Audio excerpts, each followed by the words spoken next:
This is Joanna Ruth, and I'm from Low to Zero Carb, and this is the Fasting Diaries, and today it's all about ready, set, fast. The Fasting Diaries of Joanna Ruth. Number 11. Ready, set, fast. Hi, everybody.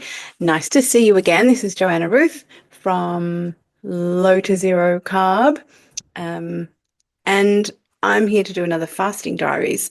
And today's Fasting Diary is going to be about when your mind is ready to fast, but your body isn't quite there. And so I'm going to tell you about my experience. So what I've got here is my little test strip. And I wanted to do this again. I know I'm going a bit overboard. I've done a few this morning. I'm going to pop it in. Just for those who are not familiar, this is my ketone meter. And I put the stick in and it flashes a little droplet. And then I get my pokey thing. What do they call it? A lancet, I think. Anyway, just puts a little prick. You know, it's funny because the prick isn't actually that awful, but just the anticipation of it. It's like negative dopamine. So now it's the opposite of dopamine hit.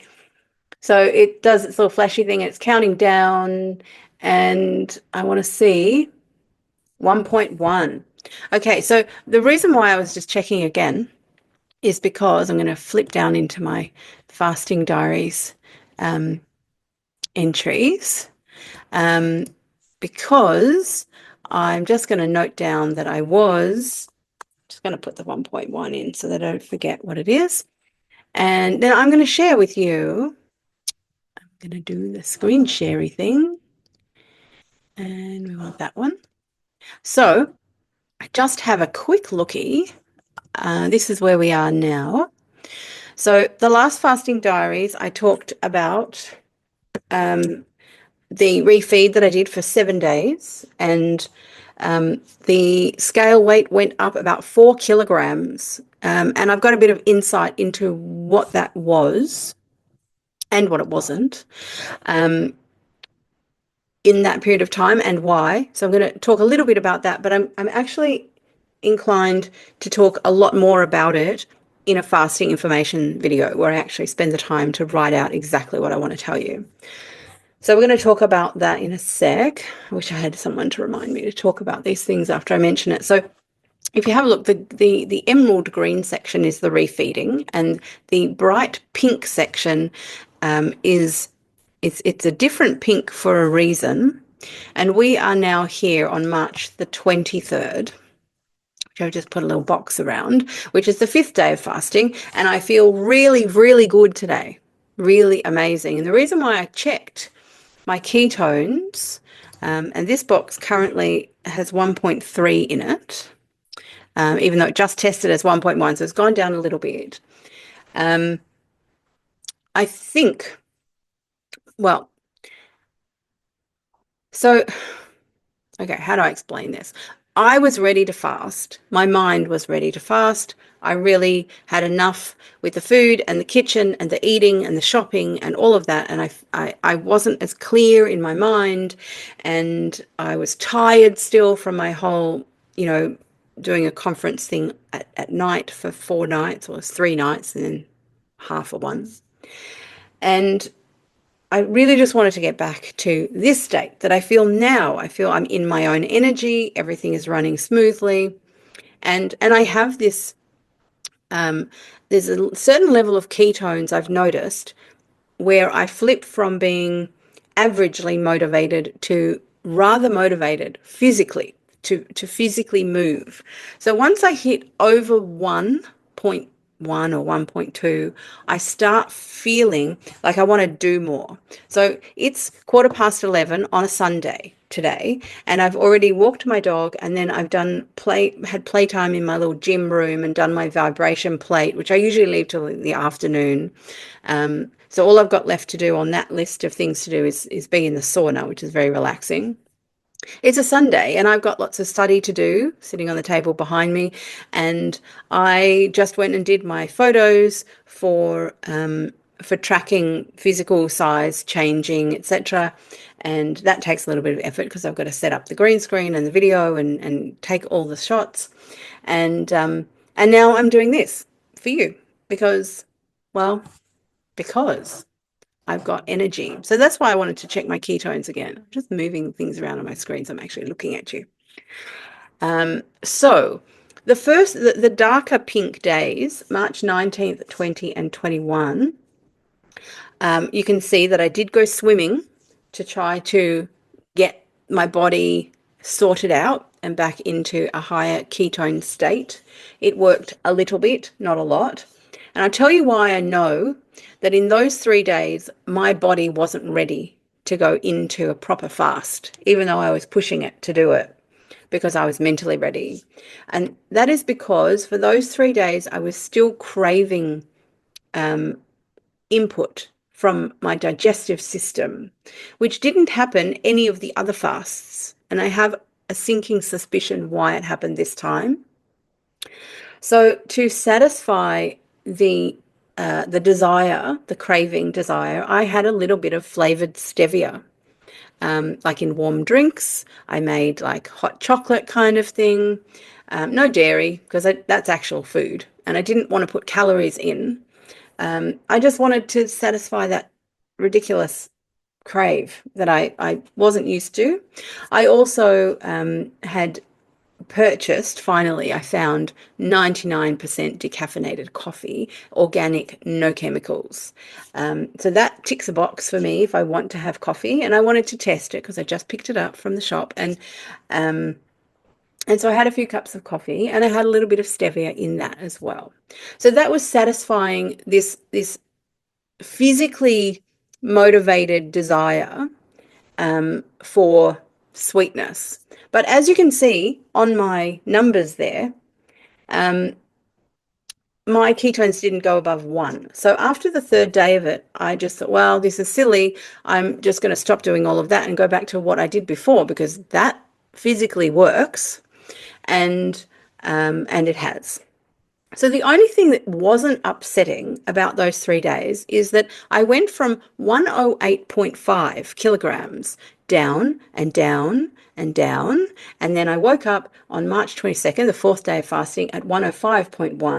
And then I woke up this morning at 103.3. So in all of that time, I am getting rid of inflammation, but I didn't get rid of all of the inflammation until last night. Now I feel much lighter. So I was using up fat for fuel because my ketones were trundling along, but it wasn't quite enough. My body still had quite a lot of insulin resistance going on, and that's where the cravings came from. So where did the insulin resistance come from? I'm going to stop sharing so you can see my face.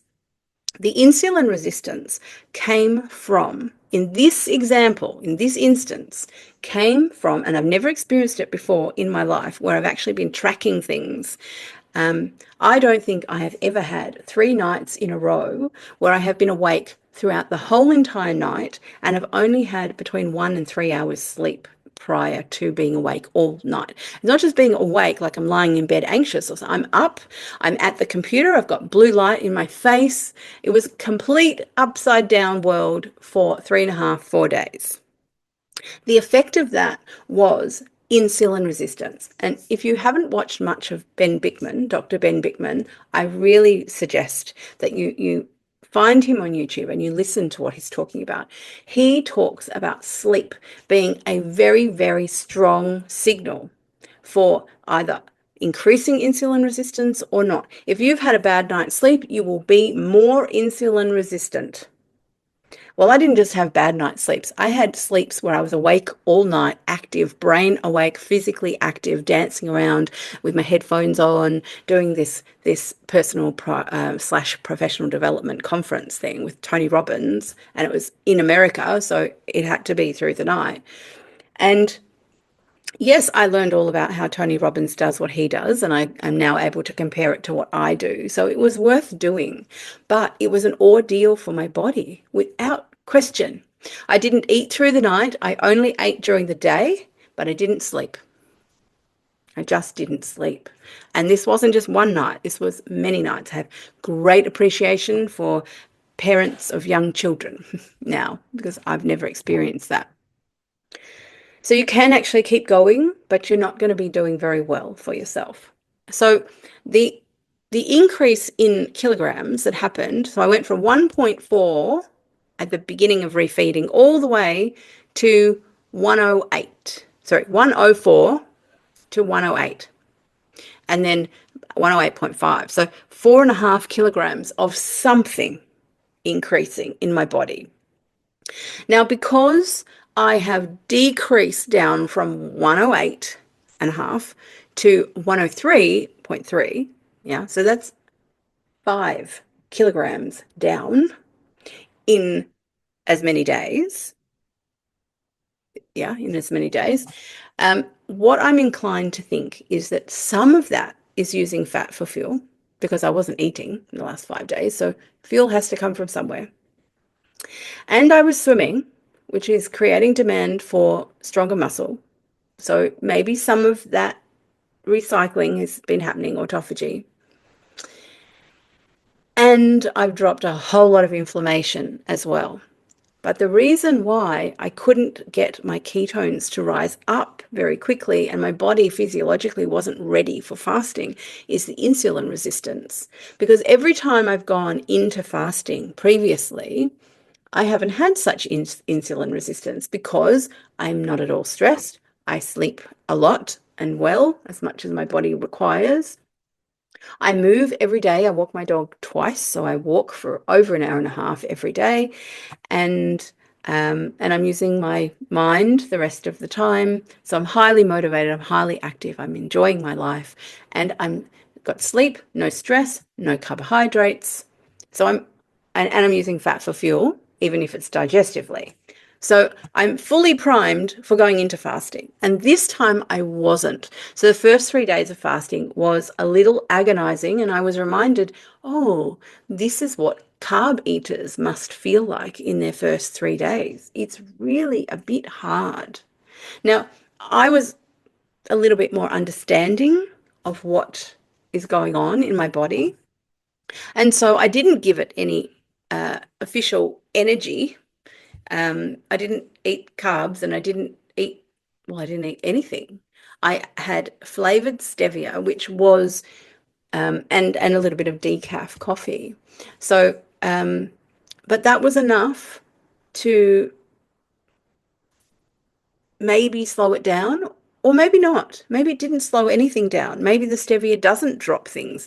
I noticed when I was checking my ketones that if my ketones were, say, at 1.5, and I'd have a slightly sweet hot drink, maybe with a bit of chocolate flavored stevia, 1 squirt or 2 squirts, with a bit of salt in it, so it's sort of like salty chocolate. And I would check my ketones afterwards. They'd be 1.3, sorry, 0.3. So 0.5 to 0.3, or 0.5 to 0.2. So they dropped down 0.3 around about from having that sweetness. And I also had a little bit of bone broth as well, because I received that in the mail. And that's another thing that I'm going to talk about quickly, inform you what I'm going to be doing this time around with fasting, because I want to do 21 days. And I think in that 21 days, like last time, I did 16 days, and I could have done with some, probably some B vitamins and, a little bit of nutrition around day 14. So 2 weeks is probably enough, because I refuse to take plant-based multivitamins, because they're made out of the seeds of plants, and I'm not into that. So I am going to use bone broth powder or bone broth concentrate, but I'm not going to do it every day. I'm not going to make it a habit. I'm going to make it, I'll do it once or twice on the weekend, and I'll do it once midweek. And I think that's enough. It will slow down autophagy. It doesn't have very much fat in it, so it won't slow down the usage of body fat for fuel. My ketones shouldn't be affected too much. But interestingly, as soon as I have flipped over to my ketones going above 1, I don't really want any of it. I just want water with a bit of salt in it. And so I know, like, intellectually, I didn't really want the stevia. I didn't really want the bone broth. I wanted to fast, and I was unable to do it because my body was just not ready. So think about that one. I think it's really important. So what else did I say? I can't even remember what I said I'm going to tell you about. Oh, so my plans are for 21 days, and I've now done 5 of them. Interestingly, my 5 days doesn't really feel like I've actually. I was walking around the park this morning thinking, oh, which day of fasting is it today? And I thought it was fourth. And then I came back and looked at my fasting diary and it's the 5th day. So it's starting to not matter. Like the numbers are starting to not matter to me, although I still have to track everything because, well, yeah, you got to you have to measure what's going on so that you can see what's going on because we do live a very subjective life, and by testing the ketones and taking the photos and looking at myself in the mirror occasionally and seeing other people and seeing what they notice, it's all informative, and this is a very long project for me. um, I believe I'm now down, I'm back to being 15 kilograms down from where I started because the, let's call it the Tony Robbins week, was really difficult for my body. So I basically, in as much time as it took me to, well, no, actually, it was 7 days of refeeding, but the last 4 were the workshop. And so I put on 4.5 kilograms, which I've now eliminated off, which is great. And it only took 4 or 5 days. So, yeah, so today I'm down just under 15 kilos down from the 118 that I started with. Now, I have made a little plan in my, I'll screen share again for you to have a look with me. Oh, now I've lost it. Oh, there it is. There's a button. Share. Okay, so have a look here. We are down here, the dark pink. So I am now intending to keep going, and you can see where I'm swimming. So I'm swimming 3 times a week, and I'm now upping how much I'm swimming. So the length of swimming. So I usually do freestyle and backstroke, like alternating, and I usually do a kilometer of that. And I'm starting to get a little smaller. My bathers are much smaller, and I'm starting to get a little faster, I think, or just to have a bit more longevity. So my fitness is going up. I'll probably swim about 1.3. I did that on Friday, the 1.3. And I'll probably do that as a standard. And then each Friday, maybe try to do a little bit more because I have 2 days before I swim again. So it's if I extend my muscle requirements on the Friday, that's okay. So the goal is to get all the way down to 21 days, April the 8th.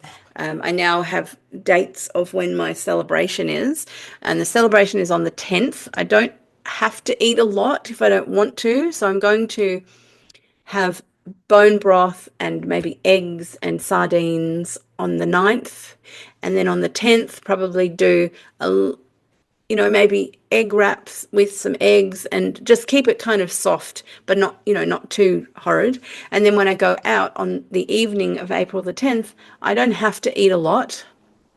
I can dose up my nutrition with bone broth for those 2 days, and egg wraps and make little soups and things like that, maybe some seafood, some fish and all that sort of gear, and then go back into fasting. So I've upped my nutrition for a couple of days after doing 21 days, and then I'm going to go into fasting again from April the 11th to April the 21st. So that will be another 11 days.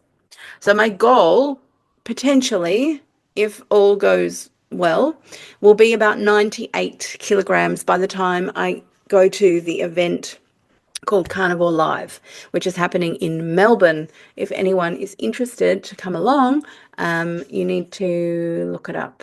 Not quite sure how you look it up.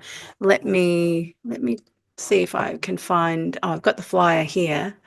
Let me open it up, and hopefully, if I screen share it, I'll change my screen sharing. Hello, to this one, so you know what I'm talking about. So, yeah, so Carnivore Live, and the info for looking it up, is www.m for Mary, P for Peter, WRDEVENTS.com. So MPWRD events.com. I don't know if it's sold out. I'm not sure. They've got a really nice venue. It's like 5 minutes drive from my house. It's opposite Albert Park Lake. My best friend had their wedding reception in the ballroom that we're going to be in. I'm going to the dinner the night before, and one of my low to zero carb members is coming along from, I think, New South Wales or maybe Queensland. And she is coming to the dinner as well. So I get to have chats with her. And yes, so that's the goal. That's the plan. I am going to be doing bone broth. Now, for anyone who's thinking, oh, that's not fasting. Well, actually, it is, because I'm doing really long fasting. And the length that you do fasting really does determine, like B vitamins do run out. You do require them. And most people who do very long fasting take a multivitamin so that their body can draw upon that. And they'll take that multivitamin every day so that they can keep using fat for fuel. So taking in a bit of bone broth, and we'll be able to see what happens with the ketones and autophagy, etc. But I think it will help me to stay fasted without, upsetting the apple cart all the time. I think bone broth is a really good alternative to coming out of fasting and then coming back into fasting, when really I need to be in the fasted state so that I can, heal the lipedema. I can get the obesity way down to not obese, to being just overweight, and then not overweight at all. And so yeah, so that's my plan. That's what I'm doing. I think it's really sensible, to be honest. And I think anyone who has an attitude that there is a strict way that you have to do something so that you can tick the box of approval I think they're going to hurt themselves if they don't understand that the body, especially a female body needs to remain calm throughout the whole entire existence of life to be able to function properly. So if you want to grit your way through things, you want to willpower your way through things, you're going to create a lot of adrenaline and cortisol in your body. And that is going to also give you insulin resistance, which will bring your ketones down. You will not burn as much fat.